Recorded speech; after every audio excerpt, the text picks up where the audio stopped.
नमस्कार, मैं रजनीश पचौरी आपका SGS सरोवर के YouTube चैनल पर स्वागत करता हूं और आशा करता हूं कि आप सभी स्वस्थ होंगे, मस्त होंगे, तंदुरुस्त होंगे और रेगुलर पढ़ाई कर रहे होंगे। आपसे आशा की जाती है पढ़ाई करते रहना चाहिए। देखिए, सफलता यदि हमें प्राप्त करनी है तो पढ़ाई करना भी ज़रूरी है। रेगुलर पढ़ाई करते रहना है और अपने मुकाम को हासिल करना है।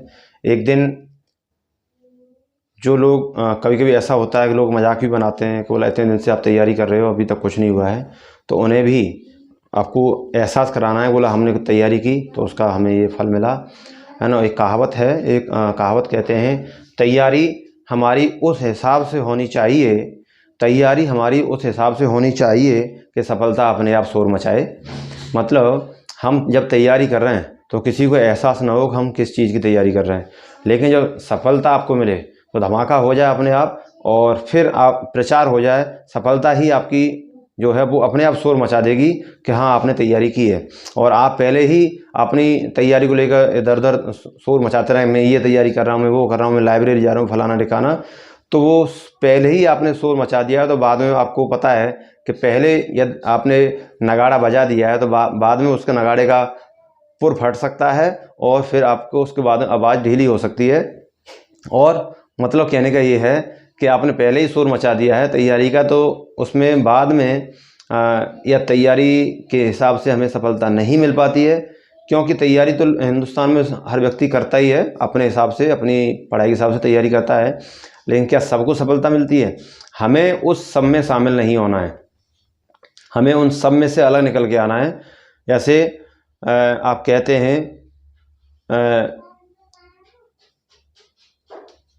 एक तरीके से कह सकते हैं हंस, बगुला के बीच में एक हंस। तो हमें जो बगुले हैं सफ़ेद चोला ओढ़े हुए हैं तैयारी का, लेकिन वो दिखावा कर रहे हैं, उनमें से हमें हंस बनना है और निकल के बाहर आना है। तो इस प्रकार से हमें तैयारी करनी है। चलिए, ज़्यादा समय न वेस्ट करते हुए वीडियो हम आपके लिए शॉर्ट रूप में 10, 12, 15 मिनट की वीडियो लेकर आऊँगा मैं अब, क्योंकि लंबी वीडियो हो जाती है तो आपको देखने में थोड़ा बोरियत होती है। तो चलिए, छोटी सी वीडियो और हर पोर्शन से, जैसे आपने कल देखा कि शोषण के विरुद्ध में 2 अनुच्छेद थे, तो हमने कल उसकी बात की। और आज धार्मिक से संबंधित हमारे 4 अनुच्छेद होते हैं, 25, 26, 27, 28, तो हम उसके बारे में बात करेंगे।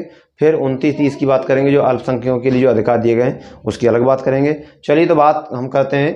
टॉपिक हमारा वही मौलिक अधिकार, भाग 3, संविधान का भाग 3, अनुच्छेद 12 से 35 के दरमियान हम चल रहे हैं। और उनमें से आज हम जो वर्णन करने जा रहे हैं अनुच्छेद से 25 से 28, जिसमें धार्मिक स्वतंत्रता का अधिकार हमें दिया गया है। और हम देखेंगे हमें किस किस प्रकार से धर्म की स्वतंत्रता दी जाती है हमारे संविधान में। तो चलिए, अनुच्छेद 25 का वर्णन हम करेंगे। अनुच्छेद 25 क्या कहता है? धर्म को मानने, आचरण करने एवं प्रचार करने की स्वतंत्रता। यानी किस धर्म को आप माने, हिंदू, मुस्लिम, सिख, ईसाई, जिस धर्म को आप मानने का आपका अधिकार है। किसी भी धर्म को आप मान सकते हैं, आपके ऊपर कोई दबाव किसी सरकार का, किसी का नहीं हो सकता, क्योंकि हम कहते हैं हमारा जो राज्य है वो धर्मनिरपेक्ष है ना। तो आप, यानी वो किसी धर्म को नहीं मानता, उसके लिए सभी धर्म बराबर हैं। तो आप किस धर्म को माने, आपको अधिकार है। आचरण मतलब पूजा पाठ किस धर्म में आप कर रहे हैं, किसको अपना रहे हैं, वो आपका अपना अधिकार है। एवं उसे प्रचार करने का भी अधिकार है, अपने धर्म का प्रचार कर सकते हैं, प्रचार प्रसार करने का अधिकार है आपको, ये भी आप कर सकते हैं, लेकिन जिहाद के रूप में नहीं, है ना। अपने इच्छा से कर सकते हैं और सामने वाला आपके धर्म को मानना नहीं मानना, ये आप किसी के साथ जबरदस्ती नहीं कर सकते। दूसरा है, इसी में अनुच्छेद 25 में सिखों को कृपाण धारण करने की स्वतंत्रता दी गई है। आपने देखा होगा सिख लोग जो होते हैं वो अपने इधर साइड में कहीं ना कहीं उनके एक कृपाण, मतलब चाकू सा उनका अपना कह सकते हैं, वो जो लगा होता है उसे कृपाण कहते हैं। वो उन्हें अधिकार इस धर्म में अनुच्छेद 25 में इसका वर्णन किया गया। और कई बार ये क्वेश्चन, इस पोर्शन से क्वेश्चन बहुत आते हैं। मौलिक अधिकार से तो क्वेश्चन आते ही आते हैं। आप ये मान लें अनुच्छेद 12 से 35 तक तो क्वेश्चन निश्चित ही आते हैं। और इनमें से कई बार ये क्वेश्चन आता है कि किस अनुच्छेद में सिखों को कृपाण धारण करने की स्वतंत्रता दी जाती है? तो अनुच्छेद 25। धर्म को मानना, आचरण करना और प्रचार प्रसार की स्वतंत्रता किस अनुच्छेद? अनुच्छेद 25। अनुच्छेद 25 की बात की, 26 देखते हैं साथ ही साथ। धार्मिक मामलों के प्रबंधन की स्वतंत्रता, यानी जो धार्मिक मामले हैं उनकी प्रबंधन यानी व्यवस्था, उस व्यवस्था की स्वतंत्रता आपको दी गई है, व्यवस्था करें। कहीं भी आपने देखा है कहीं देवी जागरण हो रहा है, कहीं भागवत रामायण हो रही है या कहीं मंदिर सजाए जा रहे हैं, तो उसकी व्यवस्था आप अपने आप कर सकते हैं, ये आपको स्वतंत्रता दी जाती है। धार्मिक संस्था की स्थापना की स्वतंत्रता, धार्मिक संस्था आप बना सकते हैं। आप जैसे आपने देखा है लोग मंदिर बनाते हैं, मस्जिद बनाते हैं, चर्च है, गुरुद्वारा, ये आप बनाते हैं, तो ये आपको ये संस्थाएं हैं धर्म की, या अन्य कोई आपने हज यात्रा के लिए आपने कोई खोल रखा है, हज हाउस है, या अमरनाथ की यात्रा के लिए आपने कोई अमरनाथ यात्रा के लिए कोई अपना व्यवस्था कर रखी है, कोई हॉल बना रखा है, संस्था खोल रखी है, तो ये हमें अधिकार है ऐसा करने का। अनुच्छेद 26 हमें यह अधिकार देता है। धार्मिक कार्यों के प्रबंधन की स्वतंत्रता, बात एक ही है, धार्मिक मामलों इसकी स्वतंत्रता।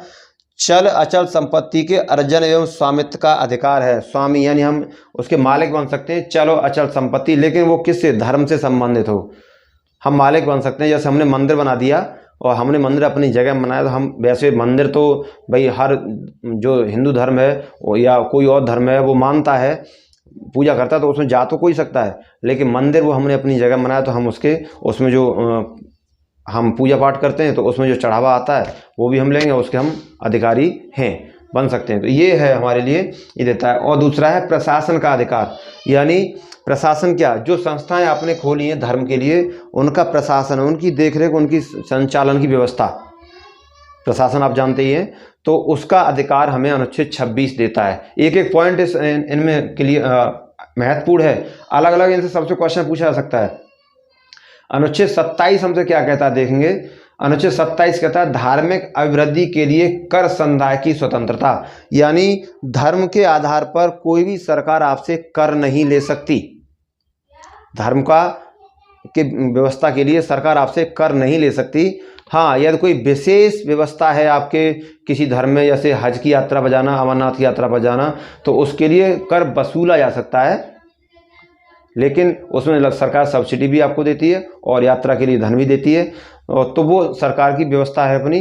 तो लेकिन सरकार आपसे कर नहीं ले सकती, है ना, किसी भी धर्म को मानने के लिए और उसे चलाने के लिए, या किसी भी व्यवस्था, ये सारी व्यवस्था करने की सरकार आपसे उसके लिए कोई कर नहीं लेगी। तो ये हमने अनुच्छेद 26 की बात की, 25, 26 और 27 की हमने बात की, और अनुच्छेद 28 का हम वर्णन करेंगे। देखेंगे अनुच्छेद 28 क्या कहता है। कुछ शिक्षण संस्थानों में धार्मिक शिक्षा का या धार्मिक उपासना में उपस्थित होने के बारे में स्वतंत्रता। कुछ शिक्षण संस्थान हैं जिनमें आप धार्मिक पाठ नहीं पढ़ा सकते, पूर्ण रूप से कह सकते हैं, जो पूर्ण रूप से सरकारी संस्थाएं होती हैं, जो राज्य द्वारा चलाई जाती हैं पूर्ण रूप से, उनमें अब जैसे आपने देखा है प्राइमरी स्कूल हैं, जूनियर हैं या इंटर कॉलेज में पूर्ण रूप से सरकार के द्वारा चलाया जा रहा है, उसमें किसी भी धार्मिक पाठ को पढ़ाने की इजाज़त नहीं है, और आपको ये स्वतंत्रता दी जाती है कि आप यदि ऐसा कहीं होता है तो उसके खिलाफ आप आवाज़ उठा सकते हैं। तो ये हमें स्वतंत्रता है। लेकिन यहाँ पर ये क्या है, पूजा पाठ में शामिल होना ये जरूरी नहीं है आपके लिए आप शामिल हों, ये हमें स्वतंत्रता अनुच्छेद 28 देता है। और इसी में वो ये भी हमें देता है कि यदि कोई ट्रस्ट के द्वारा कोई संस्था, शिक्षण संस्थान चलाया जा रहा है, तो वो ट्रस्ट के द्वारा जो चलाया जा रहा है उसमें धार्मिक शिक्षा दी जा सकती है, उसे ये छूट दी गई है।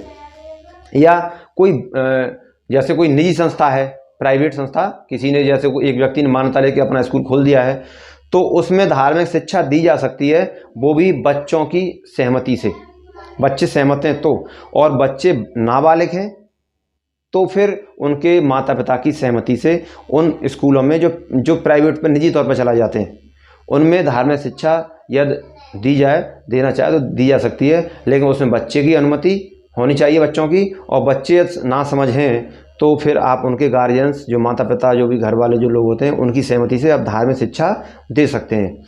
ट्रस्ट द्वारा कोई संस्था है उसमें शिक्षा दे सकते हैं, धार्मिक शिक्षा, लेकिन पूर्ण रूप से सरकार के द्वारा जो संस्था चलाई जा रही है उसमें धर्म को संबंधित कोई भी पाठ या कोई शिक्षा नहीं दी जा सकती, यह अनुच्छेद 28 कहता है। तो 3 बातें इसमें। पहला, अनुच्छेद 28 में आप नोट करेंगे, किसी राज्य में सरकार द्वारा पूर्णतः चलाई जाने वाली संस्था, सरकारी संस्था कह सकते हैं, पूर्णतः सरकार द्वारा चलाई जा रही है, उसमें धार्मिक शिक्षा नहीं दी जा सकती, अनुच्छेद 28। दूसरा, कोई ट्रस्ट है, किसी ट्रस्ट के द्वारा यदि कोई संस्था चलाई जा रही है, उसमें अब धार्मिक शिक्षा देने का अधिकार उन्हें दिया गया है। ये था। तीसरा क्या है कि कोई निजी व्यवस्था है, निजी वित्त पोषित है अपना स्कूल, किसी ने मान्यता लेकर अपनी जगह में अपने हिसाब से खोल रखा है, तो उसमें धार्मिक शिक्षा दी जा सकती है। लेकिन उसमें क्या होगा, उसमें ये होगा कि उनके माता पिता से जो हैं बच्चों के, उनसे आपको क्या करनी होगी, राय मशवरा करना होगा। यदि वो इच्छुक हैं तो दी जा सकती है। यदि बच्चों के अभिभावक हैं वो इच्छुक नहीं हैं तो आप धार्मिक स्वतंत्रता फिर नहीं दे सकते। ये है। तो 3 पॉइंट इसमें है। एक ये है, किसी भी धर्म के लिए आप कोई कर नहीं ले सकते, कोई पैसा वसूल नहीं कर सकते किसी से भी, तो ये व्यवस्था है। और देखिए, इनमें अलग अलग से क्वेश्चन पूछे जा सकते हैं। किस प्रकार से पूछेगा आपसे, किस अनुच्छेद में धर्म को मानने, आचरण करने एवं प्रचार करने की स्वतंत्रता दी जाती है, तो अनुच्छेद 25। या पूछ सकता है, किस अनुच्छेद में सिखों को कृपाण धारण की स्वतंत्रता दी जाती है, तो अनुच्छेद 25। अलग अलग पूछ सकता है। और मिक्स करके तो ये पूछेगा, धार्मिक स्वतंत्रता का अधिकार कहाँ से कहाँ तक है। 4 ऑप्शन दे देगा। धार्मिक स्वतंत्रता का अधिकार कहाँ से कहाँ तक है, 25 से 28, या 28 से 30, या 22 से 24, या आप लिख सकते हैं 22 से 28। ये आपको जोड़ा में दे देगा और पूछेगा धार्मिक स्वतंत्रता का अधिकार किन अनुच्छेदों में वर्णन किया गया, तो आप 25 से 28 लगाएंगे, फिर इनमें आ जाएगा। और इनसे अलग अलग पूछता है तो ये है, जैसे किस अनुच्छेद में धार्मिक संस्था की स्थापना का अधिकार दिया गया, तो अनुच्छेद 26। धार्मिक मामलों के प्रबंधन की व्यवस्था किस अनुच्छेद में, अनुच्छेद 26। चल अचल संपत्ति संबंध अर्जन एवं स्वामित्व का अधिकार किस अनुच्छेद में दिया गया है, अनुच्छेद 26। और धार्मिक संस्था के प्रशासन करने का अधिकार किस अनुच्छेद में, अनुच्छेद 26। तो इस प्रकार से आपसे अलग अलग ही पूछ सकता है। और मिक्स करके पूछेगा तो फिर इस प्रकार से जोड़ा बना के दे देगा। चलिए, तो हमने आज बात की किसके बारे में, धार्मिक स्वतंत्रता का अधिकार हमें देता है संविधान, अनुच्छेद किसमें, 25 से 28 में। लेकिन एक चीज़ और है, संविधान में कहीं भी ये लिखा हुआ नहीं है कि धर्म परिवर्तन की व्यवस्था क्या है। धर्म परिवर्तन की व्यवस्था क्या है, आप अपनी इच्छा से, बताया ना, धर्म को मानने, आचरण करने एवं प्रचार करने का आपको अधिकार है, लेकिन धर्म परिवर्तन का इसमें कहीं वर्णन नहीं है। तो अपनी इच्छा से धर्म का मानने का मतलब यही है, इसी के अनुसार माना जाता है कि अपना धर्म, आप मुसलमान हैं, धर्म परिवर्तन करके आप हिंदू धर्म अपना सकते हैं, सिख धर्म में जा सकते हैं, ईसाई बन सकते हैं, है ना, बौद्ध धर्म अपना सकते हैं, या हिंदू से आप किसी और धर्म में जा सकते हैं। ये आपको अधिकार देता है, यहीं से आप समझ सकते हैं। लेकिन स्पेशल शब्द उसमें कहीं नहीं लिखा है कि धार्मिक धर्म परिवर्तन की व्यवस्था किस अनुच्छेद में, ऐसा कुछ नहीं है।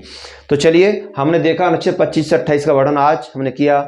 और अगला टॉपिक हमारा, अगले टॉपिक के साथ हम मुलाकात करेंगे, जो अनुच्छेद 29 और 30 का, जिसमें वर्णन किया जाएगा और आगे भी उसमें किया जाएगा। उसमें अल्पसंख्यक जो हैं उनको अधिकार, क्या क्या अधिकार दिए जाते हैं, वो हम देखेंगे। चलिए, तो पढ़ते रहिए, मुस्कुराते रहिए, मस्त रहिए, तंदुरुस्त रहिए। लाइक का बटन दबाइए, वीडियो को शेयर करिए, नोट्स बनाते रहिए और बार बार रिवीजन करते रहिए। प्रैक्टिस सेट भी मैं लेकर आने वाला हूं, तो वो भी आएगा। चलिए, तो आज के लिए इतना काफ़ी है। अगले टॉपिक के साथ फिर मुलाकात करते हैं। नमस्कार।